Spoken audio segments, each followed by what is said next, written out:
Bismillah ar-Rahman ar-Rahim. Alhamdulillahi Rabbil Alameen. Wassalatu wassalamu ala Sayyidina Muhammad wa ala alihi wa sahbihi ajma'een. Dear brothers and sisters in Islam, Assalamu alaikum wa rahmatullahi wa barakatuh. The brother, mashallah, the brother Saif, he read very beautifully from part of the Quran, which I will read out the translation, and it will, inshallah, it will be the basis for the discussion that we'll have today. So he first will read from the verse 52, which he says, "Likewise, no messenger came to those before them, but they said, he's a sorcerer or a madman. Have they transmitted this saying? Nay, but they are themselves a people transgressing beyond bounds. So turn away from them, O Muhammad. You are not blameworthy, as you've conveyed Allah's message, God's message, and remind them, for verily reminding benefits those who believe. And I," God says in the first person, "did not create the spirit world nor the humans except that they should worship me alone. I seek not any provision from them, nor do I ask for them to feed me. Verily God is the all-provider, owner of power, the most strong. And verily for those who do wrong there is a portion of torment, like the evil portion of torment of old. So let them not ask for me to hasten this punishment.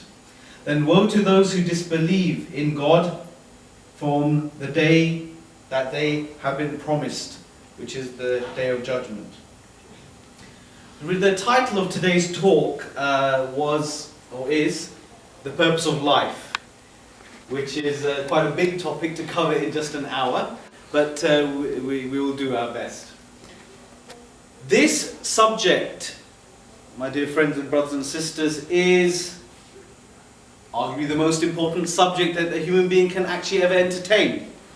Because this subject is such that every human being at some point or other in their life, no matter where they are from, no matter in which era they've lived in, they will have thought about three questions.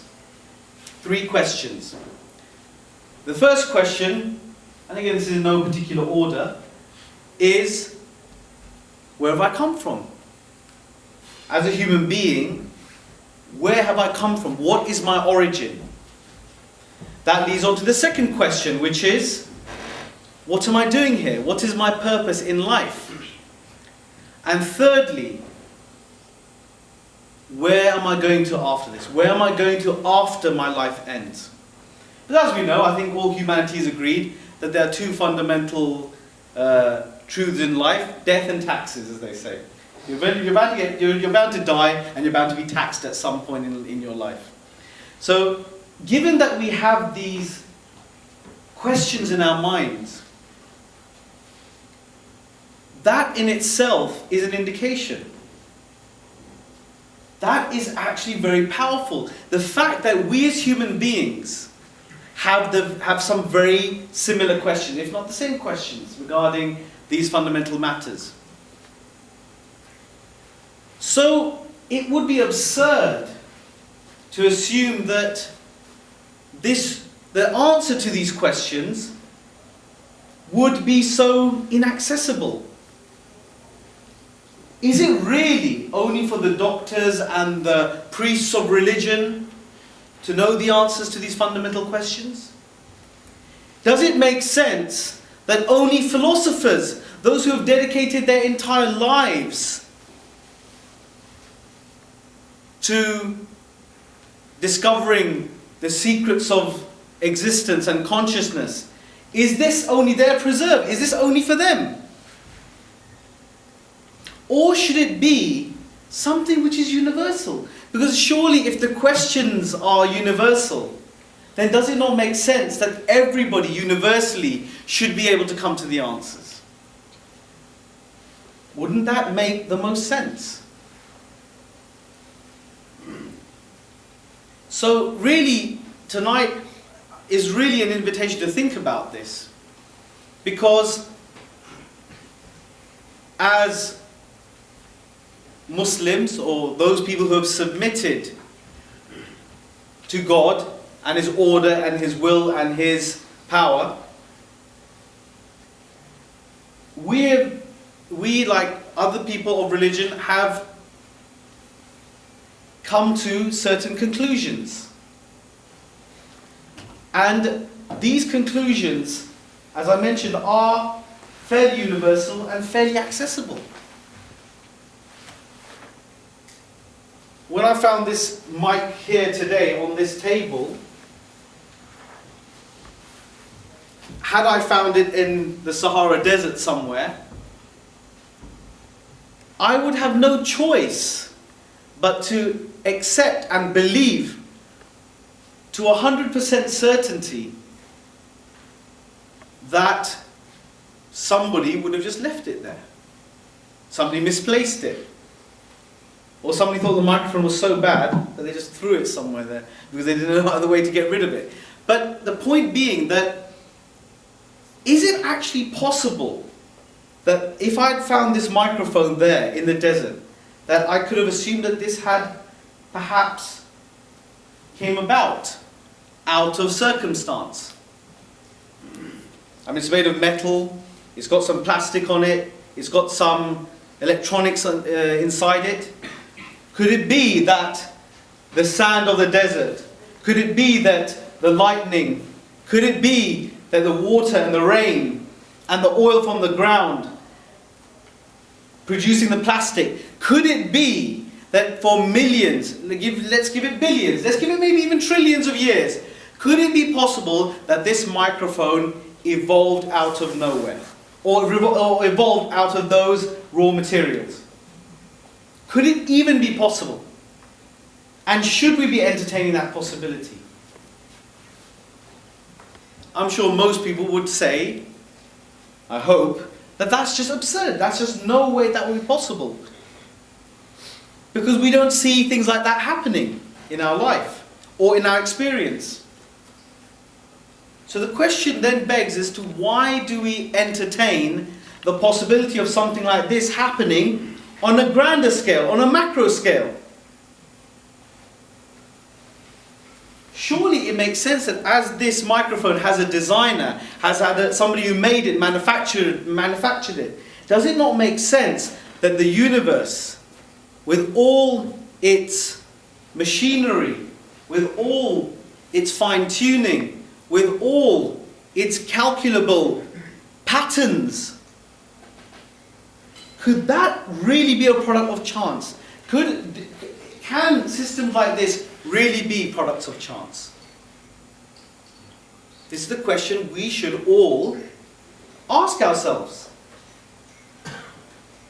So why is it that on a micro level, on a smaller scale, that we would accept that we as human beings, with all our sophistication, with all the fine machinery that goes on in our bodies, in every single cell of our body, why is it that we are willing to accept that this is also a product of chance? And I believe that the problem here is that many of us feel that there's no option except to believe in either that the universe has come about by chance and life itself, or that we have to believe in some kind of anthropomorphic, human-like God, which is found in the Christo-Judeo tradition. Because we have to be honest here, that most atheism has really come about as a response or as a reaction to the Christo-Judeo understanding of God. The idea that God creates man, regrets creating man, then gives man laws and a code of life and a way of living that is impossible for man to fulfill, then sends his son down on earth, who is also God, by the way, gets him crucified for the sins of mankind in order to forgive mankind for the sins that they committed against the laws that he put in the first place. Now, and I don't say this to mock. I say this really because we have to understand. We have to understand where this idea comes from. We have to sympathize with it to a certain extent. We have to understand why there is a reaction to the concept of God. When people think of God, people think of a man with a long white beard, with long white robes, sitting on a cloud. That's more likely to be your mosque imam, actually, not God. This is just the figure of mind that we have. So if we feel that, if we understand that while this microphone has a purpose, these seats have a purpose, these lights have a purpose, yet surely it's absurd to think or feel that human beings don't have a purpose. Why is it that the most advanced, arguably, being on the planet has no purpose, yet a simple pencil, yet a simple keyboard, yet a simple microphone has? Do we see things with form and function that don't have a purpose? We don't.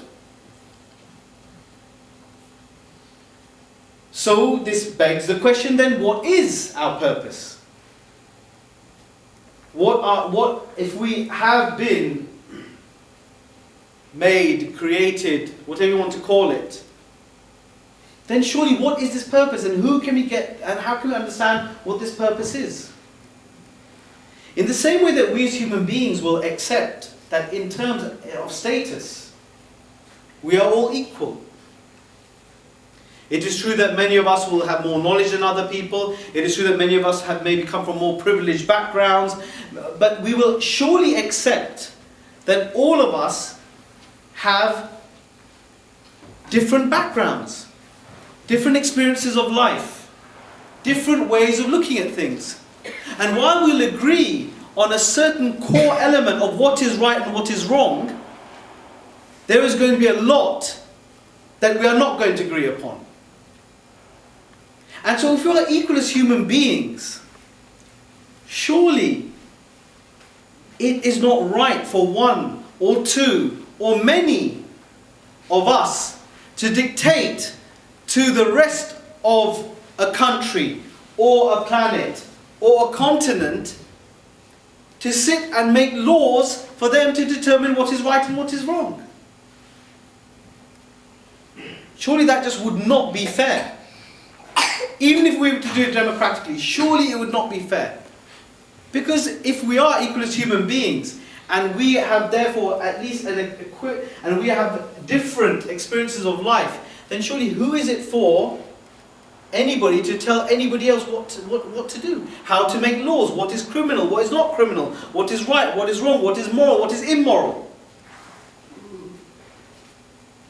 Surely it makes sense that let's not go into too much about the essence of this creator, but surely it will be for the one that did make us, for us to refer to them as to what is right and what is wrong. Because they would be the only one removed from the subjectivity that we, as human beings, will be naturally disposed to. And they are the ones that we should ask, that what is our purpose in life? Oh, you who put us here, what is the purpose of our life?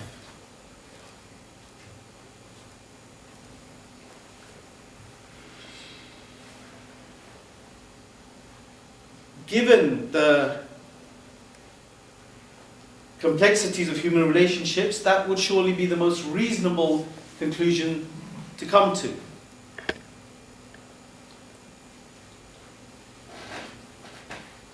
It's very important for us, therefore, to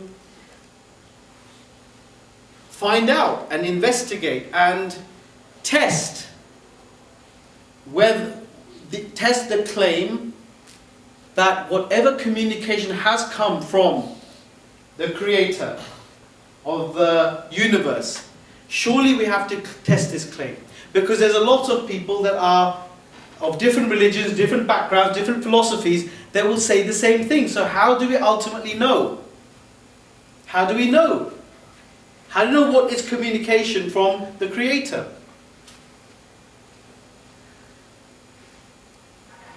I invite you all to consider the following.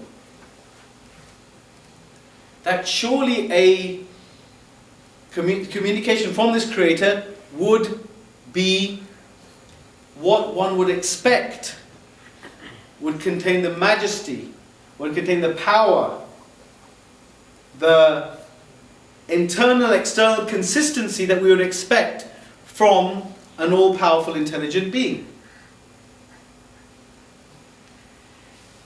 If we, as Muslims, we will say that this is, an example of this would be the Quran, on a number of counts. The Quran is internally consistent. What does that mean? That means that there is no contradiction within it.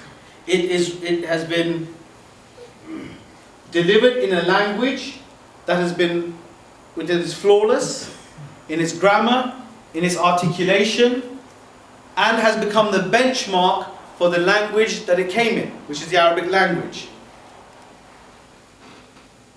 The Quran was revealed at a time when the pagan Meccans, 1400 years ago, their culture, they were not interested in astronomy, they were not interested in science, they were not interested in a lot of the signs that we see of a civilization, whether it be the Greek civilization, the Babylonian civilization, the ancient Egyptian civilization. They were not interested in any of this. They were only interested in camels and poetry. That is it. Camels and poetry. Language. Language, because for them, this was their culture. This was their civilization.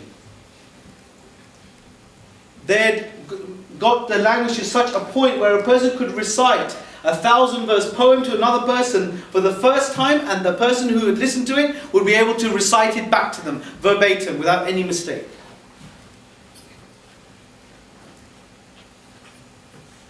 This was the culture of the pagan Meccans. So when the Quran was revealed, it was revealed in this language, and it was revealed in a way that it actually challenged human beings. It said that, "Oh, you people, try and bring at least one chapter like it, if you believe this is from human beings." One chapter, and the shortest chapter in the Quran is only 3 lines long. And the most amazing thing is that the Arabs at that time, who were a pagan nation, they believed in God, but they also believed in idolatry, in a number of variously immoral acts that they used to justify in the name of their religion. So when the Quran came to challenge all this, and it came to challenge the status quo of first of them initially and then the whole world, then the challenge was simple. Bring one chapter like it. And the fact that they did not even try is a very important point to note. Because this message, dear brothers and sisters and friends, began to transform and cause uproar within the society. Because it said that men and women are equal in status when it comes to God, which was not the case in pagan Arabia. Women were seen as objects which were bought and sold and inherited. Even their marital rights were very severely compromised due to the various types of marital practices that they had at that time. The Quran also then ordered human beings to acknowledge God and to serve Him alone. And this in itself was enough of a game changer for the pagan Meccans. Because their whole culture, their civilization was based upon idolatry. And the business that came along with that. The pilgrimage that would come to Mecca at that time was towards the pagan gods, which then managed the entire economy for that region. So when this message came and it shook the whole society.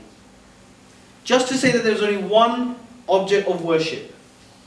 And worship here isn't just kneeling down and praying and bowing or giving alms or fasting or whatever. It is to gear one's life. It is to take the morality. It is to take as a way of living every aspect that that Creator has given and that lawgiver has given. So, as the brother recited, the only source was to say, well, we cannot match this Quran, so therefore it must be supernatural. It must be from a sorcerer. From a person, a prophet called Muhammad sallallahu alaihi wasallam, that he must be a sorcerer, or he must be a madman. And this is a man who up until then, for 40 years, by the testimony of his enemies, had never told a lie. Had never told a lie, so much so that he was called a Sadiq and he was called Amin. He was called truthful and trustworthy. People he was like a safe deposit box. People, before they travel, they would go and leave their possessions with him. He was a person that was very much loved by his tribe. He was the golden boy of his tribe. They used to utilize him in settling disputes. He was from a noble clan within the tribe. And so when it came to the time when he used to go and meditate, because he would go and meditate in a cave, often because he would think about the world, think about humanity.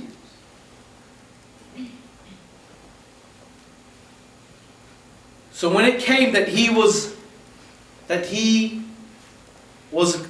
Prophet was conferred upon him,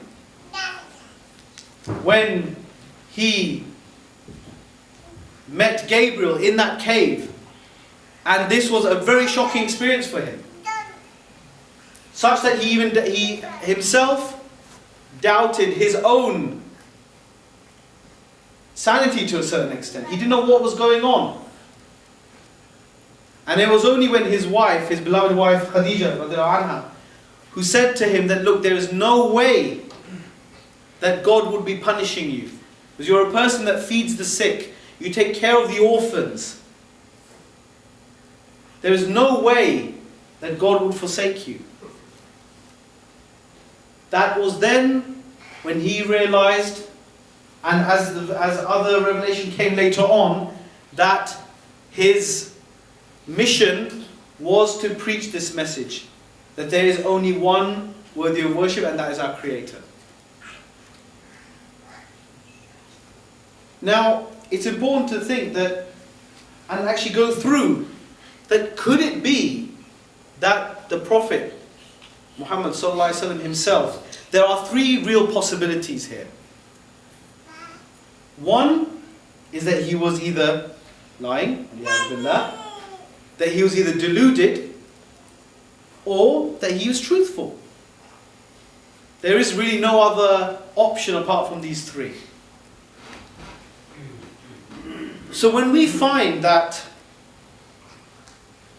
even his enemies, as well as his friends and close companions, testify to the fact that he did not lie, and there was no case that they found that he was lying, given that he is the most documented person in history, then really we would have to exclude that notion.